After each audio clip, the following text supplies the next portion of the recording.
Halo semuanya, kembali lagi bersama saya Chris Angkasa, host dari valueinvestor.id. Dan dari video terakhir, saya bicara tentang efek virus corona secara psikologis dan juga secara ekonomi. Dan kita juga telah memisahkan antara fakta dan informasi yang tidak pasti. Nah, 1 minggu sudah berlalu, dan sekarang kita juga memiliki banyak informasi baru yang bisa membantu kita dalam menjelajahi pasar yang cukup bergejolak pada saat ini. Episode hari ini bukan episode yang penuh, jadi itu merupakan addendum dari video sebelumnya. Jadi kalau Anda tidak tertarik tentang data-data pasar atau makroekonomi, anggap saja sebagai sebuah selingan, ya. Dan sebenarnya sebagai seorang value investor, Anda tidak perlu mengikuti terlalu banyak kondisi makroekonomi, kecuali kalau Anda benar-benar hobi ya. Kenapa? Karena sering sekali data atau pengetahuan dari makroekonomi tidak membantu banyak dalam pengertian kita, understanding kita tentang jangka panjang kemampuan earning dari sebuah perusahaan. Dan jujur aja, kalau Anda lihat begitu banyak pengamat ekonomi, sebenarnya kemampuan mereka untuk meramalkan dari berdasarkan data makroekonomi yang sudah ada itu sangat-sangat tidak akurat ya. Namun ada salah satu investor yang saya kenal, Moninoke, beliau adalah seorang yang cukup dalam pengertiannya terhadap makroekonomi. Jadi Anda bisa cek tulisan beliau di Stockbit. Nah, kalau kita ingat di video lalu, saya tekankan bahwa virus corona hanya merupakan satu trigger, bukan akar dari permasalahan krisis yang kita hadapin pada saat ini. Saya tekankan juga bahwa hampir di setiap krisis yang pernah kita lalui dalam sejarah dunia, akar utamanya adalah utang atau kredit. Nah, hari ini saya akan memaparkan beberapa data utang perusahaan terbuka di Indonesia. Jadi saya telah menarik data dari kumpulan perusahaan di Indonesia dan saya mengambil data seperti sektor, kapitalisasi pasar, ekuitas, dan utang. Dan data-data ini terupdate pada minggu terakhir Maret. Jadi antara tanggal 22 sampai 28 Maret. Kita akan lihat. Nah, ini adalah data yang saya kumpulkan. Ini saya kecilin dulu videonya. Nah, dari atas Anda bisa lihat ada kapitalisasi pasar, total perusahaan, market cap. Sorry, ini bukan market cap. Ini harusnya kosong, sorry. Nah, kemudian ada data ekuitas, kemudian data utang, total debt, dan yang terakhir DER atau debt equity ratio. Nah, buat yang tidak mengerti tentang bagian debt dengan DER, nanti saya akan jelaskan sedikit. Nah, jadi dari sini kita bisa lihat ya. Jadi total universe adalah total semua perusahaan yang saya observasi. Itu ada sebanyak 646 perusahaan terbuka. Nah, data ini kalau Anda tergantung sumber data Anda, saya ambil dari Thomson Reuters Icon. Jadi tergantung sumber data Anda ini bisa beda tipis. Nanti saya akan tunjukkan data yang saya ada juga, jadi Anda juga bisa melihat. Jadi data Anda bisa juga tarik secara manual dari website IDX, itu juga bisa dilakukan. Nah, market cap ini adalah total jumlah kapitalisasi perusahaan 646 perusahaan ini. Jadi ada sekitar 7,7 ribu triliun. Ini semuanya dalam triliun. Nah, semua perusahaan ini kalau kita lihat di balance sheet-nya, equity ini dijumlah menjadi 2.700 triliun. Sama juga yang kita lakukan, semua utang debt yang kita jumlahkan dari 646 perusahaan ini adalah 1.700. Dan debt equity ratio adalah rata-rata dari perusahaan ini adalah 63%. Nah, 63% tentu buat orang ada yang bertanya, nah ini tinggi atau rendah? Nanti kita lihat di slide selanjutnya. Nah, apa yang saya lakukan dari sini, saya mengiris datanya. Jadi saya pecahin dari 646 ini, saya turun ke bawah. Nah, step pertama yang saya lakukan adalah saya exclude bank atau perusahaan-perusahaan yang sifatnya finansial. Nah, kenapa saya X finansial? Karena metode analisa ini tidak valid untuk menganalisa perusahaan finansial. Nah, contohnya di bank, kredit atau liability di bank justru merupakan sebuah hal yang baik. Semakin tinggi artinya bank itu semakin dipercaya karena total deposit customer ketika kita menaruh uang di bank itu akan muncul di balance sheet perusahaan seperti bank sebagai liability. Bahaya mengancam perusahaan finansial justru harus dilihat dari sisi aset, bukan dari sisi debt atau liability. Oleh sebab itu, kita hanya mengamati kondisi perusahaan di luar finansial di saat ini. Ya. Nah, ketika saya kurangin bank ini, bank atau perusahaan finansial lainnya ada sekitar 100. Jadi di sini ada sekitar 546 yang tersisa. Dan market cap dari 546 perusahaan ini adalah sekitar 4.700 triliun. Sama yang dilakukan metodenya, kita jumlahkan semua ekuitas, kita dapat ini, utang dan debt equity ratio-nya. Nah, Anda bisa lihat ya, kita kurangin, ada tinggal 546, dan step selanjutnya, irisan ketiga yang saya lakukan, ada dari 546 perusahaan ini, semuanya ada dibagi ke dalam 3 ini. Jadi ini kalau kita dijumlahin sebenarnya nggak jauh beda dengan 546. Nah, kenapa angka ini kalau dijumlahin tidak exactly the same? Karena data yang saya pakai, bukan data yang harus dibersihkan lagi. Nanti Anda akan lihat kenapa data yang kita tarik dari platform biasanya tidak langsung clean bisa kita lakukan. Jadi selalu ada perbedaan dikit. Nah, dari 546 perusahaan ini, tadi saya katakan ada 3 kategori. Perusahaan dengan DER yang lebih kecil dari 1, tapi tidak termasuk yang mempunyai negatif equity. Kenapa? Ini saya pecahin di sini. Jadi ada perusahaan yang negatif equity di sini. Kalau Anda tidak ngerti, nanti saya akan jelaskan lagi tentang perusahaan negatif equity ini karena cukup unik ya. Nah, dari DER yang lebih kecil dari 1 itu ada 391. Kemudian market kapitalisasi pasar 4.000 triliun, ekuitas dan debt dan selanjutnya. Nah, kemudian juga ada perusahaan yang debt equity ratio-nya lebih besar dari 1. Nah, dari sini ada sekitar 123 perusahaan. Ya. Dengan kapitalisasi pasar 681, kemudian dengan ekuitas 231 dan utang 447 triliun again, ya. Nah, observasi pertama yang saya lihat dari sini ya. Again, saya tidak observasi pertama adalah 2 angka ini yang cukup menyolok. Artinya perusahaan yang debt equity-nya lebih kecil dari 1, DER-nya hanya sekitar 40%. Sedangkan perusahaan yang DER-nya di atas 1 di Indonesia, perusahaan terbuka, itu 194. Nah, jadi pertanyaannya sebenarnya apa sih ini DER? Nah, sebelum kita lihat, kita diskusi dulu tentang DER.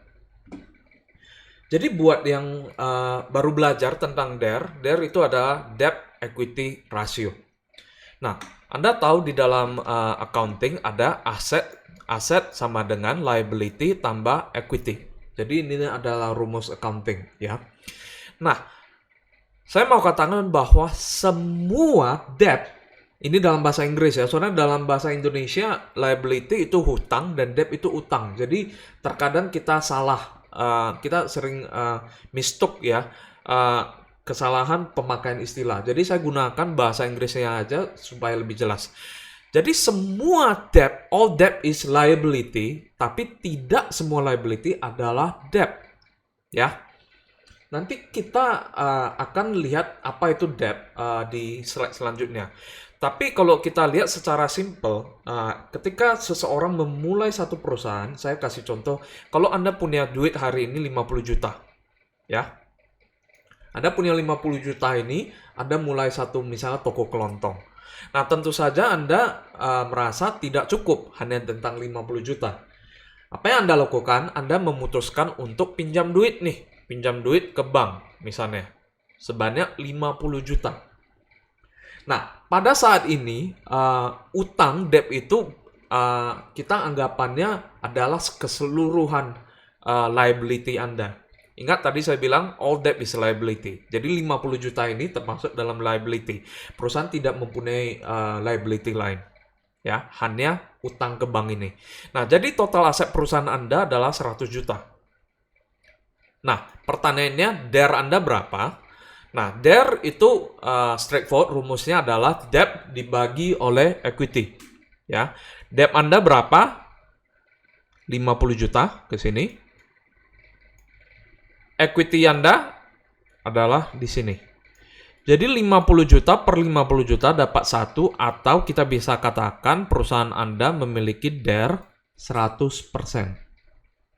Nah, biasanya buat saya ya, DER yang sehat itu di bawah 100%.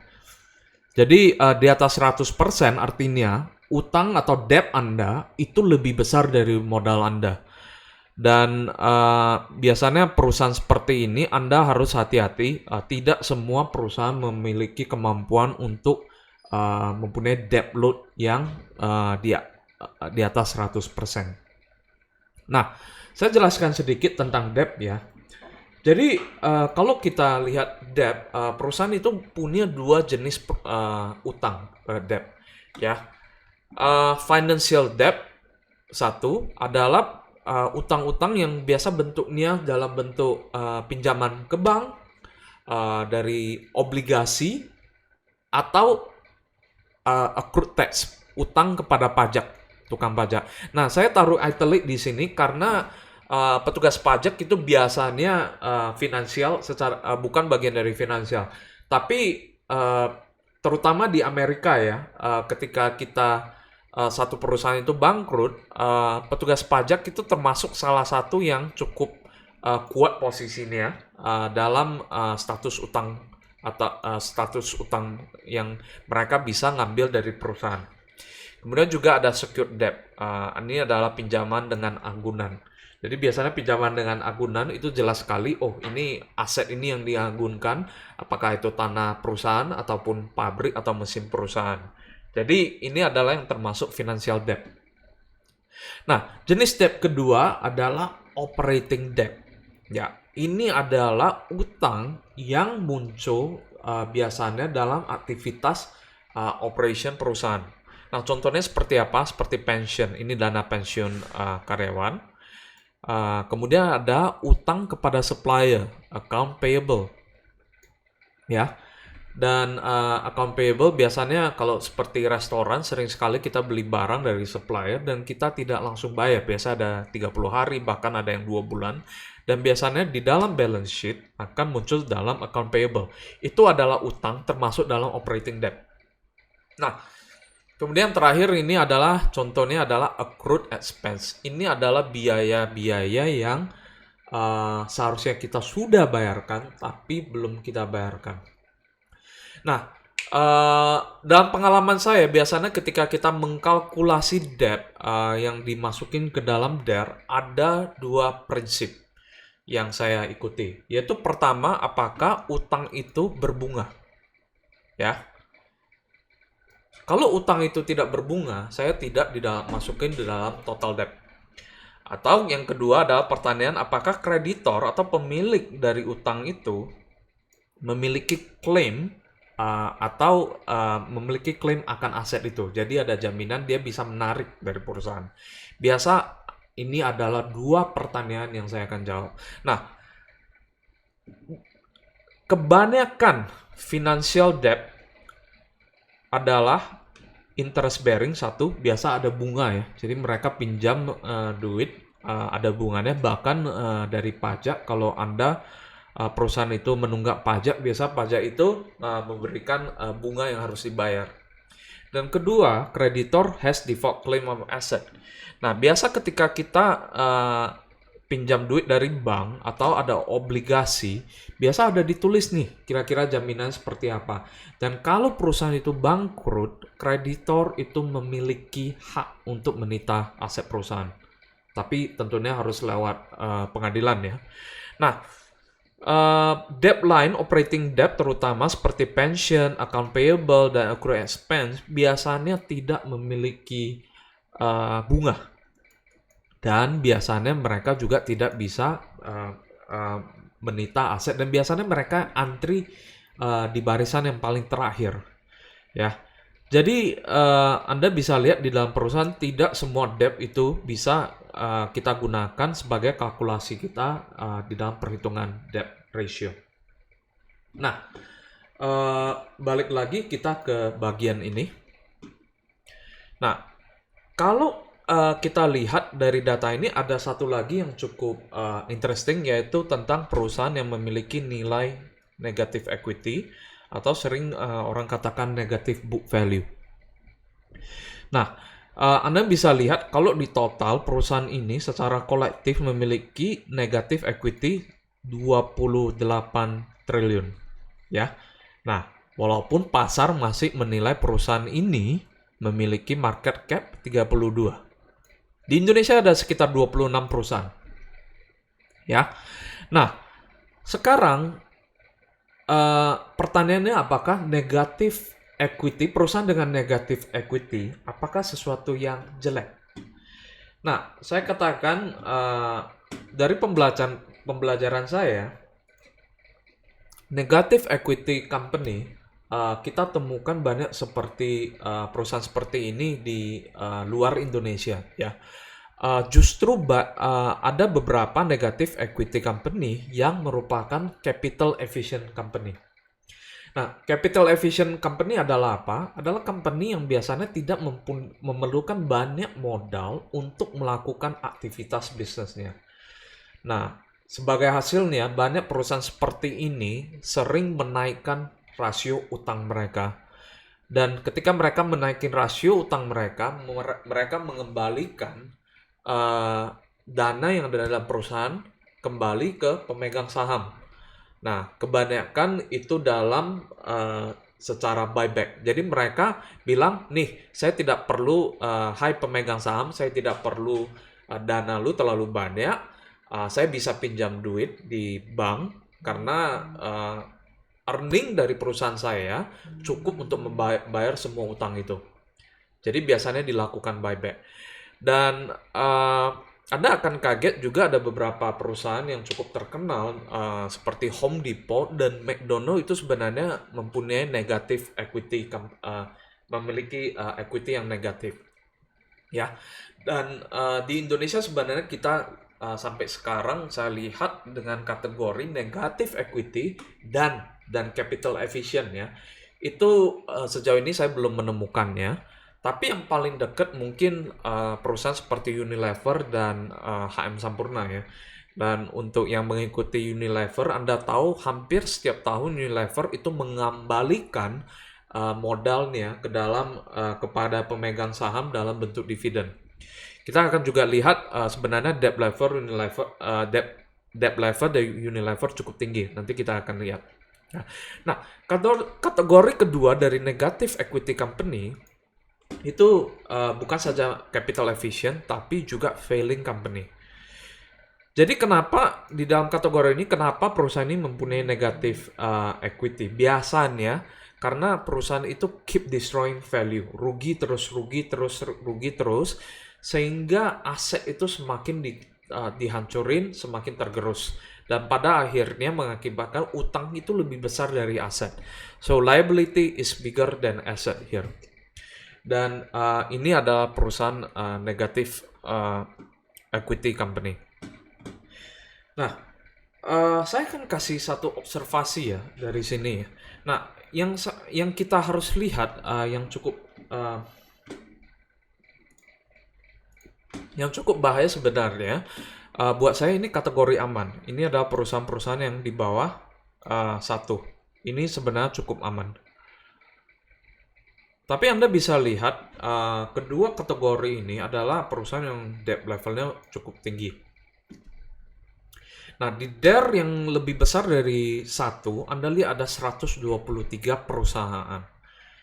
Ya, dan memiliki equity sekitar 200 triliun dan utang 447 triliun. Nah, Anda lihat ya, perusahaan dengan DER yang lebih kecil dari satu, perusahaan yang dalam kategori sehat secara kolektif memiliki utang 511 triliun. Sedangkan perusahaan yang DER yang tidak sehat ini, yang tidak begitu sehat, secara kolektif 447 triliun. Hampir sama. Anda lihat ya, di perusahaan yang sehat ada sekitar 391, itu 511 triliun. Sedangkan DER perusahaan yang tidak begitu sehat ada 123, itu memiliki utang 447. Perbandingannya ya, perusahaan yang sehat itu DER-nya rata-rata 40%. Artinya apa?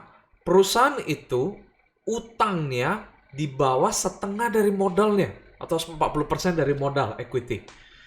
Sedangkan perusahaan yang DER-nya lebih dari satu secara rata-rata memiliki DER itu 194%. Jadi debt load-nya hampir 5 kali lipat. Nah, mari kita lihat secara chart. Kita bisa lihat secara chart perusahaan ini seperti apa. Nah, kita mulai dari perusahaan sehat dulu. Perusahaan yang DER yang di bawah satu, di luar perusahaan negatif equity ya. DER-nya yang di bawah negatif. Nah, Anda lihat ini cukup interesting. Nah, ternyata perusahaan-perusahaan yang memiliki utang banyak ya, ini justru perusahaan consumer. Ya, kemudian Anda juga bisa lihat cukup gede, yaitu di telekomunikasi dan industrial. Real estate ini cukup saya perhatikan ya. Anda bisa lihat di slide selanjutnya. Perusahaan-perusahaan yang debt levelnya tinggi di sini adalah perusahaan seperti Telkom, seperti Unilever, Astra, Sampurna, Chandra Asri, dan Indofood. Jadi nama-nama ini tidak asing lagi dan cukup dipercaya ya, manajemen dan bisnis modelnya. Dan Anda juga bisa lihat komponen real estate cukup besar. Dan kenapa real estate ini saya perhatikan? Karena di dalam sejarah krisis, kredit di real estate ini cukup berbahaya karena sifatnya cukup sistemik. Ya, tapi dalam hal ini kita lihat ini di load debt load-nya adalah di dalam perusahaan yang mempunyai kreditnya cukup bagus, yaitu DER di bawah satu. Jadi bisa kita katakan bahwa developer Indonesia masih di level yang cukup sehat. Nah, ini adalah komposisi dari perusahaan-perusahaan yang sehat. Nah, mari kita lihat bagaimana gambaran dari perusahaan yang DER-nya lebih dari satu. Nah, di sini Anda bisa melihat bahwa tiba-tiba komposisi berubah cukup signifikan. Ya, di sini Anda bisa lihat yang gede adalah communication service. Consumer masih memiliki porsi yang banyak, tapi tidak sebesar Anda lihat di grafik sebelumnya. Ya, dan yang cukup gede di sini adalah industrial. Nah, nanti kita akan lihat di dalam industrial ini ada apa aja ya. Dan yang lain ini cukup merata ya, jadi kita tidak perlu worry. Nah, sekarang pertanyaannya adalah di bagian komunikasi dan industrial.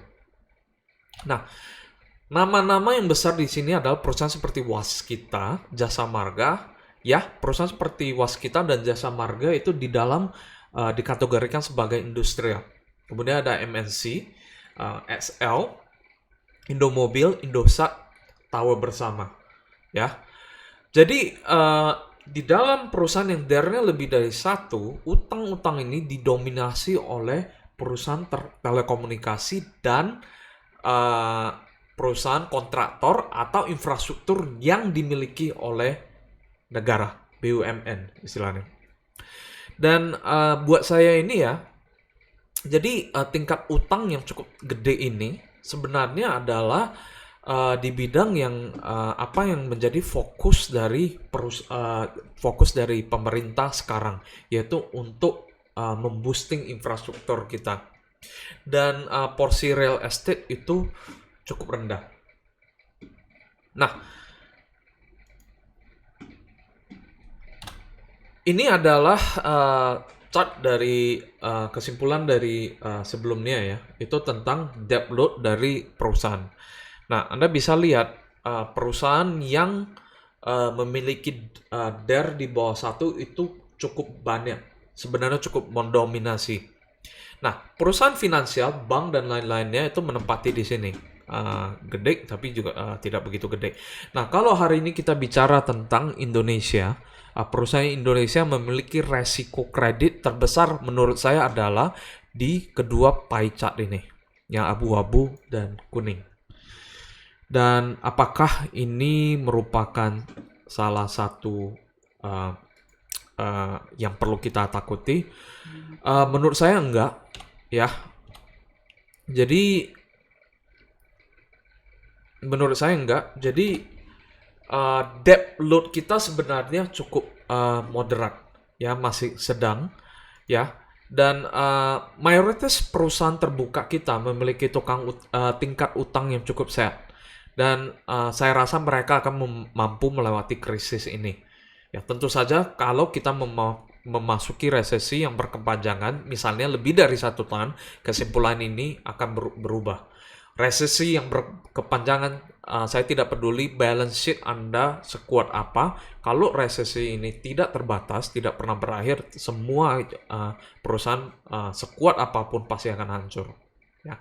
Nah, kedua, porsi utang perusahaan yang rentan secara balance sheet, ya, Anda lihat walaupun sangat gede, itu di antara perusahaan memiliki debt load yang tinggi, posisi mereka bukan di area yang sistemik, ya.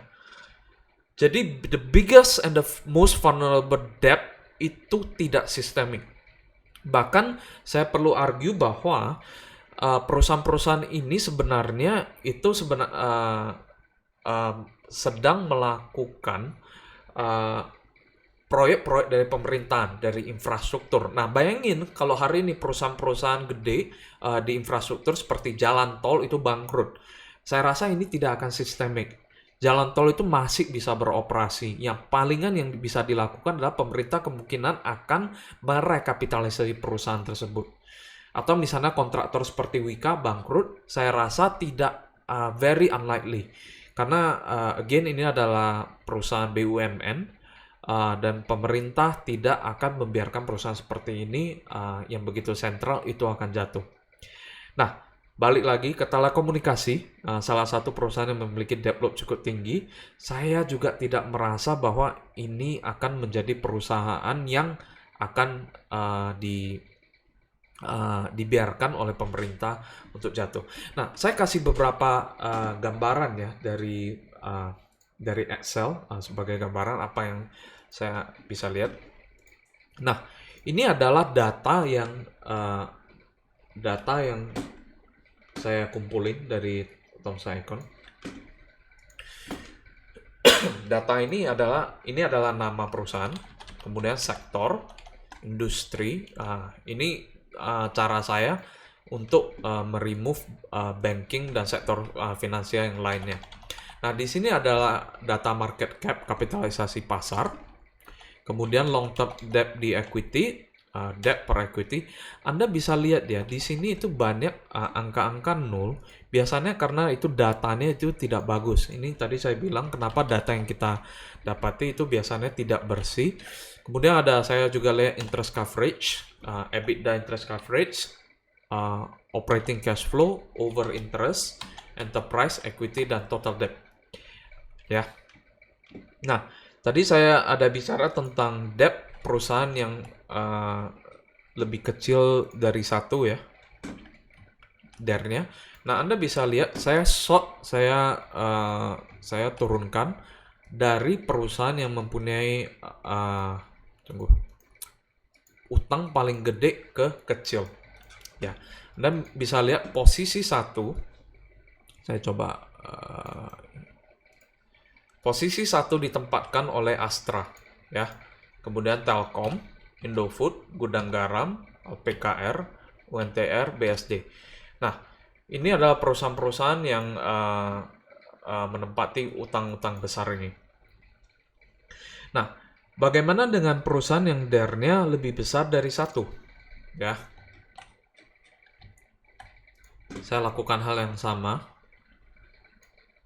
Total debt ini sudah saya sort dari atas ke bawah. Dan Anda bisa lihat bahwa perusahaan-perusahaan yang mempunyai debt tinggi, nomor 1 dan nomor 2, Waskita dan Jasa Marga, itu berhubungan dengan proyek infrastruktur pemerintah. BHIT itu MNC, XL, dan Indomobil. Anda lihat ini walaupun mereka memiliki utang yang cukup gede, saya rasa pemerintah dan secara umum perusahaan ini tidak akan bangkrut. Ya, kemungkinan besar akan di bail out karena sama seperti perusahaan airline, ini merupakan industri yang sangat kritikal terhadap kehidupan kita sehari-hari.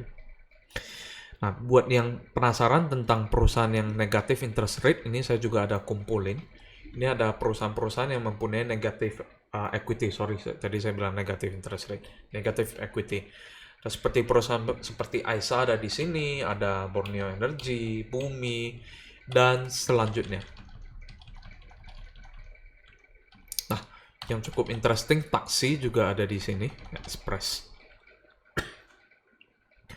Oke, kembali lagi ke PowerPoint saya. Nah, secara umum ekonomi kita seharusnya bisa melewati krisis yang disebabkan oleh virus corona ini. Nah, tentu saja ada asumsi yang saya buat di belakang itu, yaitu pertama, financial industry survive. Jadi seperti yang saya bilang di sesi video ini, saya sama sekali tidak membahas tentang melihat resiko financial industry. Itu semuanya itu memiliki logika yang berbeda dalam mengakses perusahaan-perusahaan di luar finansial. Jadi kalau dengan asumsi industri finansial kita survive dan saya rasa pemerintah cukup memiliki dana yang kuat untuk menalangi, BI cukup memiliki dana cadangan, ya. Dan asumsi kedua adalah tadi yang kita bahas itu semua perusahaan terbuka, ya, public company. Dan saya berasumsi bahwa public company itu mewakili representatif whole Indonesia economy. Jadi apa yang kita bahas ini merepresentasikan keseluruhan ekonomi Indonesia. Seperti Anda ketahui, ekonomi Indonesia itu bukan saja dibentuk terdiri dari perusahaan terbuka, tapi juga sektor private dan juga sektor informal seperti sektor UKM yang sangat gede di Indonesia. Dan ketiga, tentu saja asumsi saya adalah ini bukan krisis yang berkepanjangan. Dan seperti krisis-krisis sebelumnya, pemerintah bisa menyelesaikan masalah ini. Pada saat ini kita sedang menghadapi salah satu krisis yang terbesar di dalam sejarah kita. Dan saya percaya solusi yang kita harus dapatkan bukan solusi finansial. Krisis ini tidak bisa diselesaikan secara finansial, tapi krisis ini hanya bisa diselesaikan dengan solusi medis. Nah, itu aja yang bisa saya sharingkan pada hari ini untuk sesi hari ini. Nah, episode selanjutnya saya akan membahas bagaimana kita bisa menganalisa dan memilih saham di dalam kondisi krisis. Dan juga saya akan membahas metode yang cukup berguna dan cukup simple untuk investor pada umumnya. Saya harap Anda bisa leave a comment bagaimana kita bisa improve podcast ini, dan juga tentang topik-topik yang kalian ingin saya bahas. Dan juga kalau Anda penasaran nih, ada saham-saham tertentu yang Anda pengen saya untuk discuss, silakan tinggalkan komen di bawah. Thank you banget sudah mendengar. Saya harap video ini bisa berguna. Thank you. Saya Chris Angkasa.